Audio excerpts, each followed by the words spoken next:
ಬೇಸಿಗೆ ಬಂತೆಂದರೆ ದೇಹದ ದಣಿವನ್ನು ನಿವಾರಿಸಿಕೊಳ್ಳಲು ಹಲವು ಮಾರ್ಗೋಪಾಯಗಳನ್ನು ಹುಡುಕುವುದು ಸಾಮಾನ್ಯ. ಇದರ ನಡುವೆ ನೈಸರ್ಗಿಕ ಶೈತ್ಯೀಕರಣ ಎಂಬ ಖ್ಯಾತಿ ಪಡೆದಿರುವ ಮಣ್ಣಿನ ಮಡಿಕೆಗಳಿಗೆ ಕೋಲಾರದಲ್ಲಿ ಬೇಡಿಕೆ ಹೆಚ್ಚಾಗಿದೆ. ಅದರಲ್ಲೂ ವಿವಿಧ ವಿನ್ಯಾಸ, ಬಣ್ಣ ಬಣ್ಣದ ಚಿತ್ರಕಲೆಗಳಿಂದ ಅಲಂಕೃತವಾಗಿ ಸಿದ್ಧಪಡಿಸಿರುವ ಮಣ್ಣಿನ ಮಡಕೆಗಳು ಜನರನ್ನು ಆಕರ್ಷಿಸುತ್ತಿವೆ. ಈ ಕುರಿತು ಒಂದು ವರದಿ ಇಲ್ಲಿದೆ.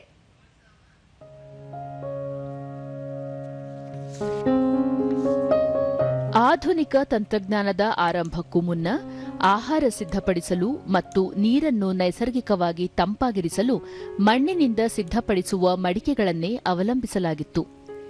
ಇದೀಗ ಬಿಸಿಲಿನ ಬೇಗೆಯಿಂದ ಪಾರಾಗಲು, ನೀರನ್ನು ತಂಪು ಮಾಡಲು ಹಲವು ಯಂತ್ರೋಪಕರಣಗಳು ಮಾರುಕಟ್ಟೆಯಲ್ಲಿ ಲಭ್ಯವಿದ್ದರೂ ಸಹ ಸಾಂಪ್ರದಾಯಿಕ ಮಣ್ಣಿನ ಮಡಿಕೆಗಳಿಗಿರುವ ಬೇಡಿಕೆ ಮಾತ್ರ ಕುಸಿದಿಲ್ಲ. ಸದ್ಯ ಮಡಿಕೆಗಳನ್ನು ಸಿದ್ಧಪಡಿಸುವವರು ಕೆಲವು ತಂತ್ರಜ್ಞಾನಗಳನ್ನು ಬಳಕೆ ಮಾಡಿಕೊಂಡು ಹಳೆಯ ಮಾದರಿಯ ಮಡಿಕೆಗಳಷ್ಟೇ ಅಲ್ಲದೆ ಗ್ರಾಹಕರ ಅನುಕೂಲಕ್ಕೆ ತಕ್ಕಂತೆ ಹೊಸ ವಿನ್ಯಾಸ ನೀಡುತ್ತಿದ್ದಾರೆ. ನಳ ಅಳವಡಿಸಿರುವ ಮಡಿಕೆಗಳು, ವಿವಿಧ ಬಣ್ಣಗಳಿಂದ ಚಿತ್ರಿಸಿರುವ ಮಡಿಕೆಗಳು, ಚಿತ್ರಕಲೆಗಳಿಂದ ಅಲಂಕೃತವಾದ ಮಡಿಕೆಗಳನ್ನು ಸಿದ್ಧಪಡಿಸಿ ಮಾರಾಟಕ್ಕಿಟ್ಟಿದ್ದಾರೆ. ಅಷ್ಟೇ ಅಲ್ಲದೆ ಪ್ರಯಾಣದ ಸಮಯದಲ್ಲಿ ಕೊಂಡೊಯ್ಯಲು ಮಣ್ಣಿನಿಂದ ಮಾಡಿದ ನೀರಿನ ಬಾಟಲ್ಗಳೂ ಸಿದ್ಧವಾಗುತ್ತಿದ್ದು ಅವುಗಳಿಗೆ ಬೇಡಿಕೆ ಹೆಚ್ಚಾಗತೊಡಗಿದೆ. ಕುಂಬಾರಿಕೆ ಪ್ರಪಂಚದ ಅತ್ಯಂತ ಹಳೆಯ ಮತ್ತು ಗೌರವಾನ್ವಿತ ಕಸುಬುಗಳಲ್ಲಿ ಒಂದಾಗಿದೆ.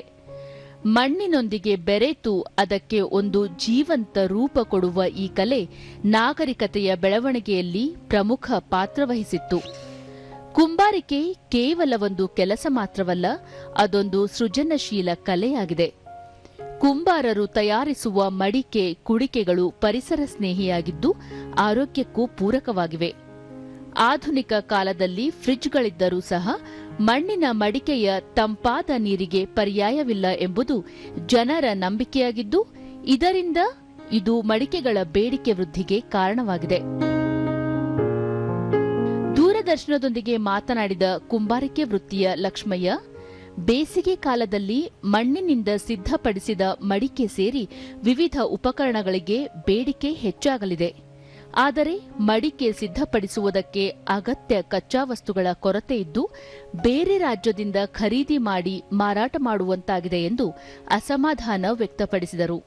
ಇವಾಗ ಗೌರ್ಮೆಂಟ್ ಅವರು ನಮ್ಗೆ ಅನುಕೂಲ ಮಾಡಿಕೊಟ್ರೆ ಮಾಡ್ಬೋದು. ಇಲ್ಲಿ ಯಾರು ನಮಗೆ ಕುಂಬಾರ ಅಂದರೆ ಸ್ವಲ್ಪ ಏನೋ ಸ್ಥಿತಿ, ಯಾರು ಆ ಥರ ನಮ್ಮನ್ನು ತಗೊಳ್ತಾ ಇಲ್ಲ. ಮಣ್ಣಲ್ಲಿ ಮಾಡಿರೋ ಮಡಿಕೆಯಲ್ಲಿ ಈಗ ಸಾರು ಅನ್ನ ಎಲ್ಲ ಮಾಡಿ ತಿಂದು ನೋಡಿ. ಈಗ ಮಾಡಿರೋ ಮುದ್ದೆ ಈಗ ತಿನ್ಬೋದು, ಮತ್ತು ಮಧ್ಯಾಹ್ನಕ್ಕೂ ತಿನ್ಬೋದು, ಮತ್ತು ಅದೇ ಮಾಡಿರೋ ಮಡಿಕೆಯಲ್ಲಿ ರಾತ್ರಿಗೂ ತಿನ್ಬೋದು. ಮಿಕ್ಕಿದ್ರೆ ಅದೇ ತಂಗ್ಲಿಟ್ಟು ಬೆಳಗ್ಗೆ ಮೊಸರು ಹಾಕೊಂಡು ತಿಂದರೆ ಮತ್ತೆ ತಣ್ಣಗಿರ್ತದೆ.